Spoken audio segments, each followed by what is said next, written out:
नमस्कार दोस्तों, मैं मनोज शुक्ला स्वागत करता हूं आप सभी का इस चैनल पे। इसका नाम है डिस्कशन विद मनोज और जहां पर हम डिस्कस करते हैं सारी वैकेंसीज को बहुत ज़्यादा डिटेल में।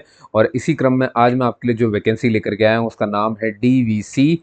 डीवीसी का मतलब यहां पर है दोस्तों दामोदर वैली कॉरपोरेशन। ठीक है, इसका जो हेडक्वार्टर है वो कोलकाता में है, आपको दिख रहा होगा यहाँ पर, नहीं तो मैं हाईलाइट करके देता हूँ आपके लिए। ये कोलकाता में है। ठीक है, और कितनी पोस्ट है उसके बारे में भी जानकारी मैं आपको देता हूँ। यहाँ पर टोटल जो पोस्ट हैं वो हैं 176, है ना, 176 है टोटल। ठीक है, किसके लिए है और पोस्ट का नाम क्या है? तो पोस्ट का जो नाम है वो है आपका एग्जीक्यूटिव इंजीनियर। ठीक है, और आपको पता ही है एग्जीक्यूटिव इंजीनियर मतलब इसमें मैकेनिकल की पोस्ट है, इसमें केमिकल की पोस्ट है, सिविल की पोस्ट है, आईटी है और केमिकल है। केमिकल मैंने बोल दिया था शायद, है ना। ऑर्गन बचा, इंस्ट्रूमेंटेशन है और इलेक्ट्रिकल है और इंस्ट्रूमेंटेशन इलेक्ट्रॉनिक्स और जो भी सी वगैरह भी हैं। ठीक है, तो पूरे वीडियो को ध्यान से देखिए, है ना, और थोड़ा पेशेंस रखिए क्योंकि थोड़ा सा वीडियो ज़्यादा लंबा नहीं होगा पर फिर भी जितना भी होगा। और इससे भी पहले मैं आपको एक जानकारी दे दूं कि सेम नाम से एक पेज है जिसका नाम है डिस्कशन विद मनोज। वहाँ पर जाकर आप मुझे शॉर्ट सुन सकते हो, कोई भी जैसे अपडेट आता है, छोटा सा एडमिट कार्ड आ गया, कुछ बदलाव हो गया, तो वो सारी चीज़ें मैं वहाँ पर बताता रहता हूँ, है ना। और आप यहाँ पर शॉर्ट्स में भी देख सकते हो, है ना, यूट्यूब के भी, यहाँ पर भी मैं कुछ कुछ अपडेट देता रहता हूँ। मतलब कहने का मतलब कुछ ना कुछ चेक करते रहा करें, आपके लिए नया रहेगा। अभी मैंने हाल ही में बहुत सारी वैकेंसीज बताई थी, इंजीनियरिंग के ऊपर ही बताई थी, अभी फिर से इंजीनियरिंग के ऊपर बताने जा रहा हूँ। उससे पहले वाला वीडियो मैंने HPCL का डाला हुआ है ना, हिंदुस्तान पेट्रोलियम कॉर्पोरेशन लिमिटेड। ठीक है, उसमें देख लो जरा, 247 पोस्ट थी, काफ़ी पोस्ट थी, तो उसको भी जाकर एक बार चेक कर लीजिए, है ना। चलिए चलते हैं PDF की तरफ। अब आप देखिए ध्यान से यहाँ पे। अब इसके लिए सबसे पहले रिक्वायरमेंट ये है, और वही एक रिक्वायरमेंट मात्र है, 2023 का अगर आपने गेट दिया हुआ है और आपने उसे क्वालिफाइड किया हुआ है ना, आपके पास उसका स्कोर कार्ड पड़ा हुआ है, ठीक है, तो आप इसे एलिजिबल हैं। मैं पहले बता देता हूँ कि जिन लोगों ने 2022 का दिया हुआ है ना, जिन लोगों ने 2022 का, वो एलिजिबल नहीं है। 2021 वाला एलिजिबल नहीं, उसके पहले कोई एलिजिबल नहीं है, 2023 वाला ही इन्होंने मांगा हुआ है। ठीक है ना, तो कोड मैं आपको बता दूंगा अभी, कोड कोड क्या है वगैरह, है ना। चलिए आइए देख लेते हैं यहाँ पर PDF में। तो याद रखना है, सिर्फ 2023 वाले ही इसे अप्लाई कर सकते हैं, सबसे सिंपल बात है ये। उससे भी इम्पोर्टेंट बात है, फीस कितनी है, ध्यान से देख लीजिए। यहाँ पर जो फीस है वो लग रही सिर्फ 300 रुपये। बहुत बढ़िया बात है, क्योंकि मैंने जो HPCL का बनाया हुआ है, HPCL में भैया 1100 रुपये फीस है, वो भी जनरल के लिए, इकोनॉमिकली वीकर सेक्शन के लिए और OBC के लिए। अब OBC NCL उसी में आता है ना, मतलब उनको भी रखा हुआ है। ठीक है, और मैं बहुत सारी बातें बता चुका हूँ आपको लगभग लगभग। तो आपको यहाँ पे दिख रहा होगा फीस कितनी है, 300 रुपये है। और वो भी किसको देनी है भैया, ये देनी है आपके जनरल कैटेगरी को, अनरिजर्व्ड को मतलब, और आपके OBC NCL को देनी है। अब OBC NCL इसमें आ गया तो CL तो इसमें होगा ही होगा। और आपके इकोनॉमिकली वीकर सेक्शन को देनी है। किसके लिए फ्री है, तो मैं बता देता हूँ आपको कि ये फ्री है आपके SC के लिए, आपके ST के लिए और पर्सन विद बेंचमार्क डिसेबिलिटी के लिए। पर्सन विद बेंचमार्क डिसेबिलिटी कौन होते हैं? ये दिव्यांगजन होते हैं, जिनकी जो भैया योग्यता इस मामले में, या उन्हें सर्टिफिकेट इसलिए भी मिलेगा क्योंकि अगर उनकी 40% से उनको दिव्यांगता ज़्यादा है ना, यानी डैमेज है या कोई भी दिक्कत है, वो 40% से ज़्यादा होनी चाहिए। ठीक, इसका ध्यान रखना है। कौन कौन सा है वो मैं अभी आपको दिखा दूंगा, आप शो कर लेना। डेट सबसे इंपॉर्टेंट है, उसका ध्यान रखिए। देखिए इसमें जो डेट है ना, ओपनिंग जो डेट इसमें रखी गई है ना, ओपनिंग डेट जो है वो 7 जून से, ये फॉर्म खुला हुआ है 7 जून 2024 से। और इसकी जो एंड डेट है, देखना कहीं बहुत नीचे न चले जाऊँ, वो 7 जुलाई है। ठीक है, तो उससे पहले पहले आप इसे बड़े आराम से भर सकते हैं। कंडीशन वही है कि 2023 का अगर आपने गेट दिया है तो आपके लिए बेस्ट एंड बहुत बढ़िया तरीका है ये। अच्छा, पूरी तरीके से मैं बता दूं जरा कि लोग कई सोच रहे होंगे कि सर ये कोई प्राइवेट कंपनी नहीं। अगर आपने इसके बारे में कभी नहीं सुना तो आप सुन लीजिए ध्यान से। ये मिनिस्ट्री ऑफ पावर के अंदर में आती है ना, शक्ति मंत्रालय के अंदर में आता है, ये गवर्नमेंट ऑफ इंडिया के अंडर में आता है ना। और ये प्रीमियर पावर यूटिलिटी है। ठीक है, इसमें थर्मल, हाइड्रोजन, वो तो देखो पावर जनरेशन है कुल मिलाकर के, जो पावर आपके घर में आ रही है उसमें ट्रांसमिशन का काम, डिस्ट्रीब्यूशन का काम। हेडक्वार्टर्स का लोकेटेड कोलकाता में। पूरी ऑनलाइन एप्लीकेशन आपको भरनी है, एग्जीक्यूटिव ट्रेनिंग आपकी पोस्ट लगेगी। और मैं बता दूंगा अभी असिस्टेंट वगैरह क्या लगोगे, आप धीरे से समझ में आ जाएगा आपको। यहाँ देख लो, mechanical, electrical, civil, C&E, IT and chemical वाले चाहिए इसमें। ठीक है, और इनके बारे में बहुत सारी जानकारी है। अब यहाँ पर आपको दिखेगा कि भाई कितने कितनी क्या पोस्ट है, तो वो देख लीजिए थोड़ा सा ध्यान से। जैसे मैकेनिकल के लिए टोटल 59 है, उसमें जनरल के लिए कैटेगरी के लिए इतनी है, ओबीसी एनसीएल के लिए 16 है, एससी के लिए 11 है, एसटी के लिए 3 है, ईडब्ल्यूएस के लिए 6 है। ऐसे ही आप देख सकते हो, सबके लिए आप यहाँ पर अपने हिसाब से चेक कर सकते हो। इसका स्क्रीनशॉट ले लो, मैं नीचे कर देता हूँ कहीं अगर मेरा चेहरा यहाँ ऊपर आ रहा होगा ना कहीं पर। ठीक है, तो एक बार इसको देख लेना, उसके बाद अच्छे से भर देना इसको। ठीक है, अब आ जाइए नीचे चलते हैं। यहाँ पर ये देख लीजिए जरा, यहाँ पर बताया है कि 8 नंबर जो वैकेंसीज की हैं, 8 वैकेंसीज जो हैं टोटल, वो रिजर्व करी गई हैं हमारे दिव्यांग भाई बहनों के लिए। ठीक है ना, उसमें कौन कौन इसे भर सकता है उसकी ध्यान से सुन लीजिए। ब्लाइंडनेस और लो विजन वालों के लिए 1 सीट है। वहीं deaf and hard of hearing वालों के लिए टोटल 3 सीट है। वहीं पर लोकोमोटर डिसेबिलिटी जैसे सेरेब्रल पेल्सी इसमें आ गया, लेप्रोसिक्योर्ड आ गया, डॉफिज्म बोनापन आ गया, एसिड अटैक विक्टिम आ गए, मस्कुलर डिस्ट्रॉफी आ गई, इन सब के लिए 2 पोस्ट है। ऑटिज्म, इंटेलेक्चुअल, मेंटल इलनेस, इन सब के लिए, और मल्टीपल डिसेबिलिटीज अगर किसी को है तो उसके लिए 2 पोस्ट टोटल है ना। और ये हॉरिजॉन्टल रिजर्वेशन है पूरा, मतलब रखा ही गया है। आपकी सैलरी वगैरह यहाँ से शुरू होगी तो बहुत बड़ी बात है भाई, 10th लेवल बन रहा है आपका। यहाँ पर मैक्सिमम एज लिमिट जो लिखी हुई है जनरल के हिसाब से लिखी हुई है। आपको मैं एक चीज़ समझा देता हूँ कि देखिए, ये जनरल की हो गई है। अगर आप ओबीसी एनसीएल में आते हो तो आप ये जो जनरल की मैक्सिमम एज लिखी है ना, उसमें आप प्लस 3 साल कर लो। यही आप एससी और अगर एसटी में आते हो तो फिर आप जनरल की मैक्सिमम एज में 5 साल प्लस कर लो।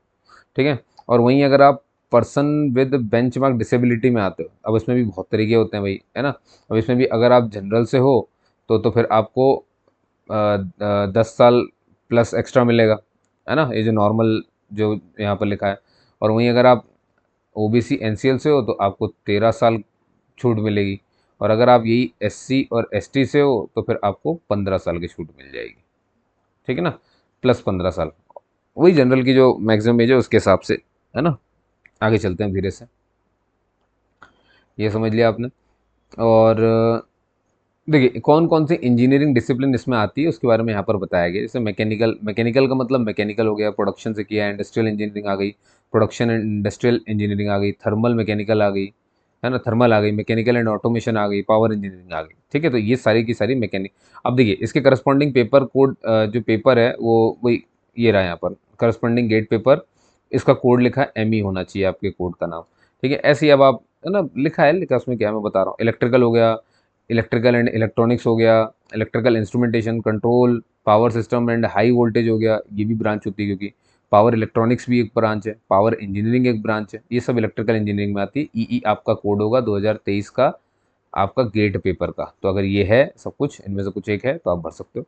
सिविल का सिविल ही है, कोई डाउट ही नहीं है, सीई है ना।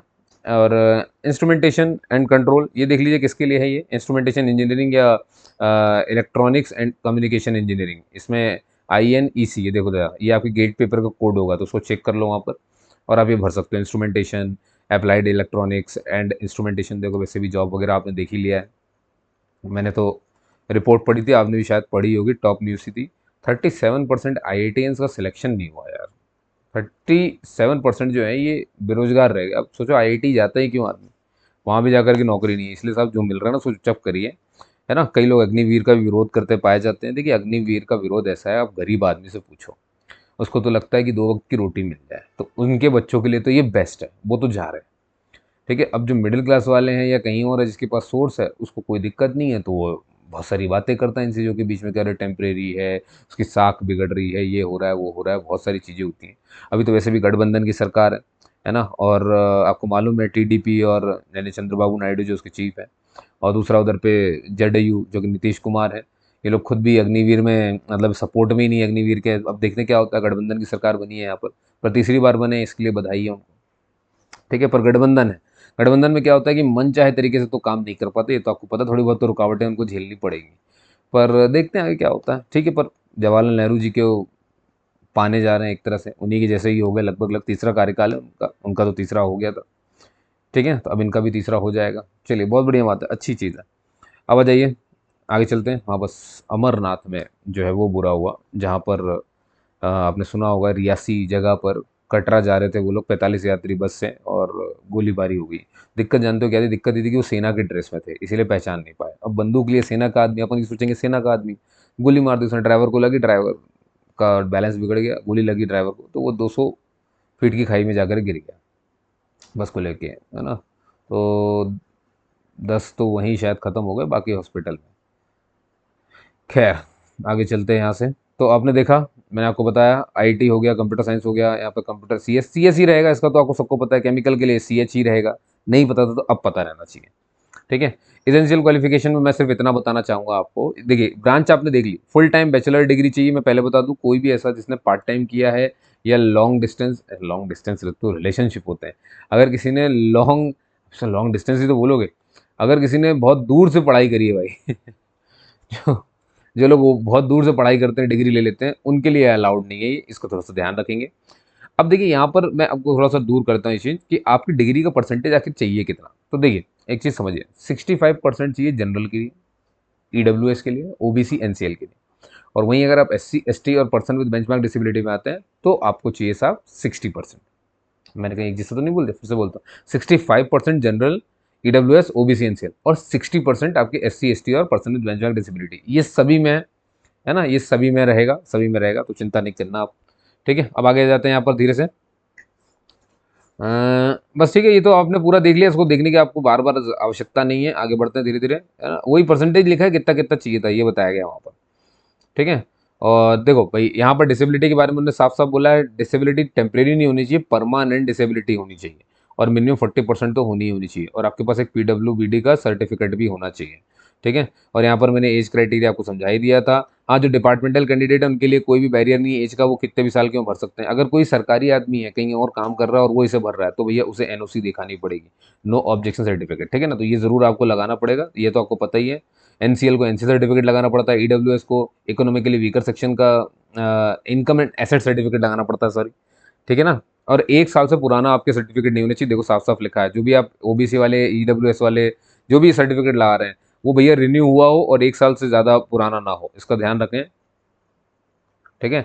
डिपार्टमेंटल कैंडिडेट सब मैंने बता दिया है, और कुछ नहीं है इसमें, ठीक है। और सिलेक्शन वगैरह देखिए, सीधे क्या है, आपका गेट के स्कोर के आधार पे ये लोग शॉर्टलिस्ट करेंगे, कट ऑफ बना लेंगे। अगर आपका नंबर आ गया तो आपको सीधे डीवी के लिए, डीवी का मतलब हो गया डॉक्यूमेंट वेरिफिकेशन के लिए बुलाया जाएगा। अगर आप उसमें, अब डॉक्यूमेंट वेरिफिकेशन में मैंने आपको बताया, देखिए 2 सेट बना लीजिए, है ना। ओरिजिनल का पूरा एक सेट बना लीजिए अपना, और साथ में इसके 2 सेट बना लीजिए इनकी फोटोकॉपी, है ना। 2 सेट फोटोकॉपी की पूरी बना लीजिए और सेल्फ अटेस्टेड कर लीजिए। सेल्फ अटेस्टेड का मतलब होता है फोटोकॉपी पे आपके साइन कर देने नीचे आपको, ठीक है। और फोटो वोटो कुछ रख लेना पहले से ही, है ना। और भैया इसमें याद रखना, इस डीवी में आपके सब कुछ रहेगा ना, आपके 10th 12th मार्क, सब कुछ, मूल निवासी, सब सब आ जाएगा उसमें, जितना आपके पास है सब कुछ छाप लो वहाँ पे, सोचो ही मत, ठीक। अब आगे चलते हैं। गेट कार्ड इस ओरिजिनल चाहिए भी, याद रखना। और ये देखो जरा, गेट स्कोर कार्ड का ऐसा वो लेकर के जाना पूरा, गेट स्कोर कार्ड जिसमें मतलब फोटो भी हो, सिग्नेचर भी हो, स्कैन की भी, सब उसमें होनी चाहिए, ठीक है। 300 रुपये की फीस मैंने आपको बता दी थी, पहले बता दी थी। अब आती बारी की सर, मान लीजिए सिलेक्शन हो गया पूरी तरीके से, क्योंकि डीवी है, डायरेक्ट वही हो रहा है भाई, बनी बात है, गेट दे करके आपने अपनी काबिलियत तो दिखाई दी ना, रिटर्न अब सिर्फ देखना ही है आपको, इसीलिए कोई रिटर्न ये नहीं ले रहा है। 2023 के स्कोर कार्ड से हो जाएगा काम गेट के। अगर सिलेक्शन हो गया तो आपको 1 साल का प्रोबेशन पीरियड है ना। जैसे ही आप ये प्रोबेशन पीरियड खत्म कर लेंगे, तो अभी बात सुनिए, खत्म नहीं हुआ, अब आता है बॉन्ड, है ना। आपको एक एग्रीमेंट, बॉन्ड बॉन्ड एग्रीमेंट करना है आपको, ठीक है। कितने लाख का है बॉन्ड, में पहले बता दूं, 5 लाख का है, और 3 साल तक चलेगा। 3 साल तक आपको उनके पास काम करना पड़ेगा मिनिमम। 3 साल में क्या प्रोबेशन इंक्लूड है? नहीं, मैं इसको समझा देता हूँ। सिलेक्शन हुआ, आप 1 साल प्रोबेशन पीरियड में रहोगे, इसके बाद आपका एग्रीमेंट शुरू हो जाएगा 3 साल का, यानी ओवरऑल तो आप ट्रेनिंग पर 4 साल हो गए, यानी सीधे सीधे समझ जाओ 4 साल का बॉन्ड है 5 लाख का। लेकिन 5 लाख किस सबके लिए नहीं है, 5 लाख किसके लिए मैं यहाँ पे बताता हूँ, ये देखो जरा ध्यान से। 5 लाख रुपए है ये जनरल के लिए, ओबीसी के लिए और एनसीएल, और ये देखो जरा ओवरऑल कितना आपको दिख रहा है, 4 साल दिख रहा होगा आपको, ठीक है। तो याद रखना, 1 साल आपका कौन सा कहाँ चला गया, प्रोबेशन पीरियड है, जैसे ही कंप्लीट हुआ है, देखो देयर आफ्टर आपको 3 साल तो भैया बॉन्ड पीरियड पे रहना पड़ेगा, ठीक है, काम करना पड़ेगा उनके लिए। और 2.5 लाख रुपए किसके लिए, ये SC ST के लिए, है ना। 5 लाख जनरल के लिए और 2.5 लाख आपके SC ST के लिए, और 5 लाख ही ओबीसी के लिए है, और 5 लाख ही ईडब्ल्यूएस के लिए भी है, ठीक है। मेडिकल वगैरह भी वही लोग करवाएंगे, वो सब देखेंगे, डॉक्यूमेंट वगैरह क्या क्या लगाना मैंने आपको बता दी, सारे लगा देना, सोचने की जरूरत नहीं है, ठीक है। और है ना, सेल्फ अटेस्टेड सब ये लिखा हुआ है, क्या क्या लगाना आपको दिख रहा हुआ है यहाँ पे, सब सब ये देखो, सारी डिग्री है लगभग, तो कुछ छोड़ा ही नहीं उन्होंने उसमें, क्या है, ठीक है।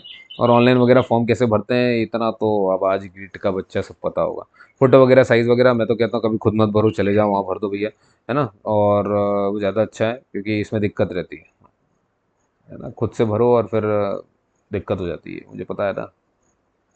ठीक है, ये लीजिए, और कुछ खास नहीं इसमें, मैंने आपको सब कुछ बता दिया है। तो डेट याद रखेंगे, है ना, 7 जुलाई लास्ट डेट है, इसको नहीं भूलेंगे। ठीक है दोस्तों, और वीडियो अच्छी लगी हो तो जो है सब्सक्राइब करके ज़रूर जाएं, और अगर आपके काम की ना हो तो आगे बढ़ा दें, क्योंकि अपन यही तो करते हैं, अपने काम का है तो अपने पास रखते हैं, दूसरे को भी देते हैं, नहीं हो तो अपने पास ना रख करके दूसरे को दे देते हैं। दूसरे का तो भला हो, किसी के बेचारे को इस वैकेंसी के बारे में पता ना हो तो उसको वीडियो शेयर करके उसको बता दीजिए, ताकि वो भी आपको कभी शेयर करे। होगा, ऐसा होता है, चिंता मत करिए, ऐसे सब स्वार्थी नहीं होते हैं। कम से कम आप तो मत बनो, है ना, दूसरों को बोलते हैं अपन, अपन खुद रहते हैं तो फिर मतलब क्या है। ठीक है, ठीक है, और कोई हमारी मदद करे नहीं करे, अपन ने डाल दी ना भाई, अपन ने दे दिया, है ना, वो नहीं कहते वो, नेकी कर और दरिया में डाल, अब भी डाल दो दरिया में, क्या बुराई है। ठीक है, वैसे भी किसकी मदद कर रहा हूँ, कुछ कर दिया तो उसके लिए बहुत चौड़ा होने की ज़रूरत ही क्या है। ठीक है, जो भी जैसा भी है, आपने मुझे सुना उसके लिए बहुत बहुत धन्यवाद दोस्तों। इंस्टाग्राम पे फॉलो कर लेना, क्योंकि वहाँ पर मैं इसके अगर कोई अपडेट आया तो उसके लिए बहुत बड़ी वीडियो तो नहीं बनती है ना, छोटी छोटी वीडियोस बनती हैं, तो मैं अपलोड कर देता हूँ। जो भी जैसा भी है, आपको जानकारी मिल जाएगी। ठीक है, यहाँ पे सब्सक्राइब कर लें और इंस्टाग्राम पे जाकर के फॉलो कर लें, है ना। और कोई बात करनी है तो भी आप वहाँ पे मुझसे कर सकते हो, कोई डाउट कुछ पूछना है कमेंट यहाँ पर भी कर सकते हो, वहाँ पर भी मुझसे पूछ सकते हो। आपने मुझे सुना उसके लिए बहुत बहुत धन्यवाद। जय हिंद, जय भारत, और मिलते हैं अगले वीडियो में, है ना। तब तक के लिए खुश रहिए, मस्त रहिए और तैयारी करते रहिए।